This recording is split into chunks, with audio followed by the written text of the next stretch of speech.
আসসালামু আলাইকুম সুপ্রিয় দর্শক। এবার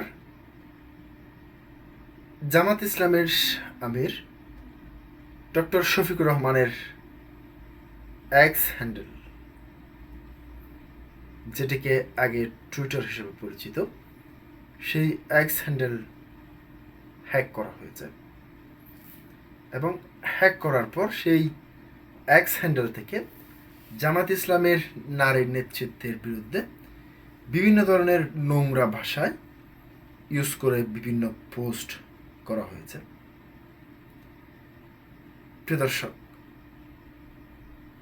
একটি দেশে এ ধরনের হ্যাকারদের চরম বাড়াবাড়ি, আমি এটিকে বাড়াবাড়ি বলতে চাই, কারণ এই ধরনের এক্স হ্যান্ডেল কিংবা বিভিন্ন সামাজিক যোগাযোগ মাধ্যম, ফেসবুক, ইউটিউব, টিকটক থেকে শুরু করে একজনের ব্যক্তিগত জিনিস আরেকজন হ্যাক করে নেওয়া, এটা আইনত দণ্ডনীয় অপরাধ। তাও আবার সেই এক্স হ্যান্ডেল হ্যাক করে তার দলে অর্থাৎ জামাত ইসলামের নারী নেতৃবৃন্দদের বিরুদ্ধে বিভিন্ন ধরনের অশালীন পোস্ট, সেটি অত্যন্ত নক্কারজনক। এবার জামাত ইসলামের আমির ডক্টর শফিকুর রহমান, যারা তার টুইট কিংবা এক্স হ্যান্ডেল অ্যাকাউন্ট হ্যাক করেছেন, তাদের বিরুদ্ধে কঠোর বার্তা দিয়েছেন। হ্যাকারদের চিহ্নিত করা হয়েছে, তাদের মুখোশ উন্মোচন করা হবে। আমিরে জামাত ইসলামের আমির ডক্টর শফিকুর রহমান বলেছেন, তার টুইট বার্তা এক্স হ্যান্ডেল হ্যাক করে নেওয়া, নোংরা পোস্ট করা হয়েছে।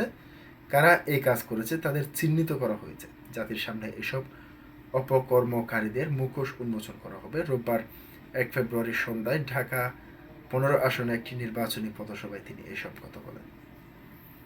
জামাত আমির বলেন, তরুণদের স্বপ্নের বাংলাদেশ করতে জামাত তরুণরা সামনে থেকে নেতৃত্ব দেবে, আর মুরব্বীরা পেছন থেকে সাহস যোগাবে। কেউ কোনো অপরাধ করে পার পাবে না। সমতার দেশ করা হবে, কোনো নারীকে হেনস্থা করা হবে না। চাঁদাবাজির বিরুদ্ধে জামাতের জিরো টলারেন্স নীতি থাকবে।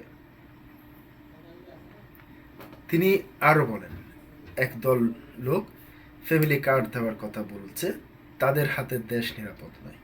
পরাজিত নিশ্চিত জেনে একটি দলের মাথা খারাপ হয়ে গেছে। মাঘ মাসের মাথা গরম হলে চৈত্র মাসে কি করবে? 12 তারিখ ইনসাফের পক্ষে ফয়সালা হবে ইনশাআল্লাহ। এর আগে দুপুরে জামালপুরের সিংহজানি বহুমুখী উচ্চ বিদ্যালয় মাঠে অনুষ্ঠিত এক নির্বাচনী পথসভায় ডক্টর শফিকুর রহমান বলেন, এই নির্বাচন গত 54 বছরের যে রাজনীতি ফেসিবাদ তৈরি করেছে, সেই বস্তা পচা রাজনীতির কবর রচনা করবে। প্রিয় দর্শক, আজকে পর্যন্তই। আসসালামু আলাইকুম ওয়া রাহমাতুল্লাহ।